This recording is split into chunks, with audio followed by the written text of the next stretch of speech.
Bien s'alimenter au quotidien est particulièrement important lorsque l'on souffre d'une maladie chronique. D'une façon générale, adopter une alimentation équilibrée et variée permet de rester en bonne santé et d'améliorer sa qualité de vie. Lorsque vous choisissez ce que vous allez manger, pensez aussi à nourrir votre corps, c'est-à-dire aider votre corps à bien fonctionner. Choisissez des aliments qui contiennent des vitamines, des minéraux, des fibres, des glucides, des protéines et une quantité raisonnable de sucre et de gras. Rien ne vous empêche de craquer pour une pizza ou un hamburger de temps en temps, mais n'oubliez pas de revenir à une nourriture saine et équilibrée le reste de la semaine. Île de Ré TV est allé rencontrer Stéphane Puteaux, naturopathe, pour nous parler de cette thématique chère à beaucoup de Français désireux de vivre dans un corps sain. Dans son ouvrage Simplement Nature, publié aux éditions Maya, Stéphane Puteaux nous éclaire sur la façon dont notre corps peut trouver son chemin vers une santé éclatante. Stéphane Puteaux. Les industriels sont là pour gagner de l'argent. Ils sont pas là, c'est pas des organismes de santé. Ils sont là pour gagner de l'argent. S'ils arrivent à mettre du machin dans un gâteau et ils enlèvent un petit peu de bons produits dedans, bah ils vont mettre le parce que c'est moins cher. Ils ont du chiffre à donner. Et nous, le problème, c'est que un petit peu de ce produit, on sait gérer, le corps va savoir gérer, mais un petit peu tous les jours, et un petit peu de ça, un petit peu de ci, un petit peu de gâteau, un petit peu de cigarette, un petit peu d'alcool, un petit peu de machin, au bout de 20 ans, le corps il sait plus. Le microbiote intestinal comprend près de 100 000 milliards de bactéries, 10 fois plus que le nombre de cellules du corps. Il pèse plus lourd que le cerveau, jusqu'à 2 kg. Chaque individu possède un microbiote qui lui est propre en termes de combinaison d'espèces de micro-organismes. À l'instar de nos empreintes digitales, nous portons donc chacun notre signature bactérienne personnelle. Stéphane Puteaux. Le microbiote que tu disais tout à l'heure, c'est lui qui gère tout ce que tu mets dans ta bouche. En fait, le microbiote se développe c'est pour une question de survie de ton corps.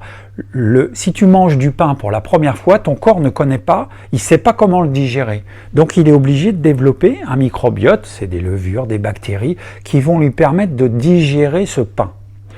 Au bout de 2-3 fois que tu manges du pain, tu vas aimer le pain. Parce que ton microbiote, il est là, et il va réclamer ce pain. Il va commencer à aimer ce pain et à manger ce pain. Maintenant, au bout de 3-4 ans, le microbiote est bien là, et là, c'est lui qui va réclamer ce pain. Et donc là, tu vas penser, tu vas dire « Oh, je mangerais bien une baguette. Oh, une baguette bien fraîche. » Et c'est là que les emmerdes commencent.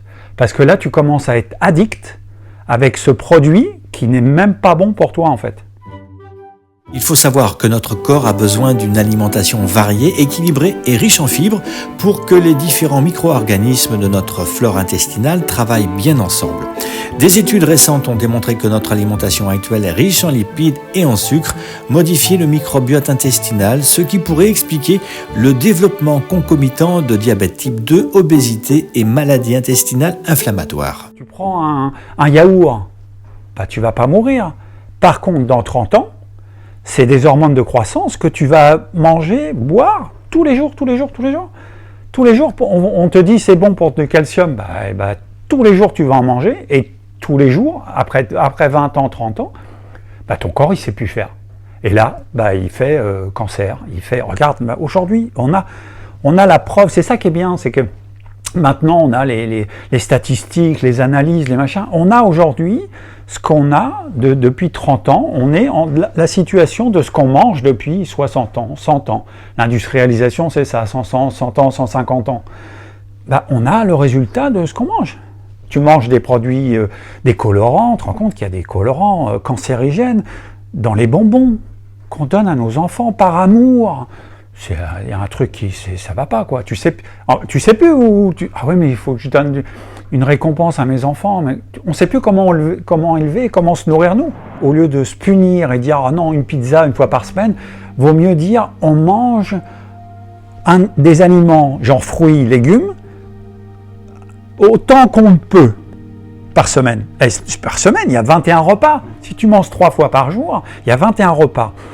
21 repas, combien de repas, par exemple dans ta vie, combien de repas tu fais dans les 21 pour ton corps, pour toi, pour dire C'est pas une pilule de vitamine C que je prends, c'est un bol de fruits. C'est pas une pilule de vitamine D, je vais me mettre au soleil. Je vais me déshabiller, je vais me mettre au soleil. C'est pas de la vitamine A, je vais manger un bol de carottes râpées. Parce que c'est ça. Aujourd'hui, on se bourre de compléments alimentaires alors que ça devrait être dans l'assiette. Il faut prendre soin de sa barrière intestinale et limiter ce qui pourrait entraîner des états inflammatoires ou du stress oxydatif et par suite augmenter le risque du cancer colorectal. Il s'agit par exemple de limiter la consommation d'alcool ou de produits carnés qui va inclure une perméabilité intestinale. Les cellules de la barrière intestinale s'écartent et laissent passer des molécules qui ne passeraient pas en temps normal. Le microbiote, on va l'entretenir justement avec, comme on l'a développé au départ, on va l'entretenir avec ce qui est bon. Alors si on a des produits bruts. Avec des produits bruts, avec des produits non cuits, par exemple. Si vous cuisez quelque chose, les vitamines, elles sont parties. Si vous cuisez dans l'eau, les vitamines, elles vont dans l'eau. Et au four, c'est pareil. Les vitamines fonctionnent comme nous. 42, 43 degrés et après, elles meurent. Il y en a qui meurent jusqu'à 60 degrés, mais la plupart des vitamines, c'est 42, 43, comme nous. Elles fonctionnent comme nous. Donc si on chauffe un petit peu, on va chauffer jusqu'à 40 degrés. À longue, on fait des cuissons un peu plus longues, mais par contre, c'est encore plein de vitamines. Mais le mieux, c'est encore les lentilles, les petits pois, les pois chiches qu'on va faire tremper la nuit. Le lendemain, on va les égoutter dans une passoire. On met une assiette en dessous, une assiette au-dessus. Pendant 2 jours, on les rince tous les jours. Et au bout de 2-3 jours, ça germe de partout. Et là, on va les manger. C'est comme ça qu'il faut manger. C'est comme ça qu'il faut les manger. Tu les manges germés. Donc là, il n'y a pas besoin de cuisson. Ils sont prêts. Ils sont crus. C'est plus une graine, puisque ça a germé. C'est une plante. Et là, tu digères parfaitement. La santé, c'est comme un cadre avec les pièces du puzzle. Il y a plein de pièces de puzzle. Tu peux en mettre quelques-unes à côté. Et quand tu te sens pas bien, tu as un problème de digestion, tu as des problèmes de santé, tu reviens dans le cadre. Tu reviens logiquement. J'ai un peu merdé là. Moi, je vois mon fils, des fois, quand il vient, papa, qu'est-ce que tu veux manger, on va se faire un petit resto. Mais il dit, non, des fruits. On a 2 tirelires devant nous. On a une tirelire qui va être l'EHPAD. On va changer tes couches.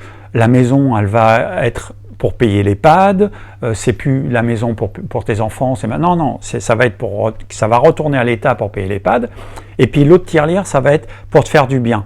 Vieillir, près de la cheminée, tricoter, faire un arc pour ton petit-fils, aller jouer au foot dehors. C'est ça, la deuxième tirelire. À chaque fois que tu manges, tu as ces 2 tirelires-là, et tu fais un choix. Ou tu mets 2 balles dans un, ou tu mets 2 balles dans l'autre. Notre cerveau est actif en permanence, régulant à la fois nos pensées, nos émotions, nos mouvements et nos fonctions corporelles. Il a besoin d'une source constante de carburant et ce carburant se trouve dans l'alimentation.